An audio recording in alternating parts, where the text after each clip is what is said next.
Well, some encouraging words today from the new commander of the Corpus Christi Army Depot about the future of that facility. As we told you this week, Colonel Gail Atkins is the first woman ever to hold the position at the depot. Our Brian Burns talked with her about why she's so confident. The new commander here thinks BRAC is not going to be an issue because of the importance of the work being done. The Base Realignment and Closure Committee last met in 2008.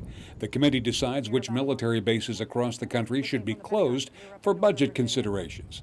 We asked Colonel Gail Atkins, who just took over CCAD, Corpus Christi Army Depot, if she was concerned the base might be affected by BRAC cuts. We know we are the only repair facility for rotary wing, and right now the operational impact that Army Aviation and our joint service rotary wing assets have had on our current fight and future fight, it is not going away. Atkins, who has served 23 years before her posting here, says Washington sees the value of operations at the Naval Air Station, and she doesn't believe the base faces any jeopardy. We have seen it not reduce, and I have no reason to believe whatsoever that the value, the national treasure that CCAD brings is in any way being considered. Currently, there is no consideration in Congress for another round of BRAC reviews before the year 2020 and beyond.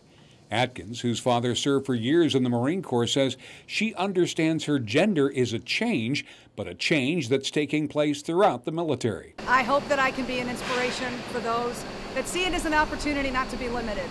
You know, I have believed in my career, and it has held true that I'm not defined by my gender, but in the United States Army, I am certainly not limited by it. Colonel Atkins and her family have made Corpus Christi their home and hope to call it home for some time. From CCAD, Brian Burns, 3 News.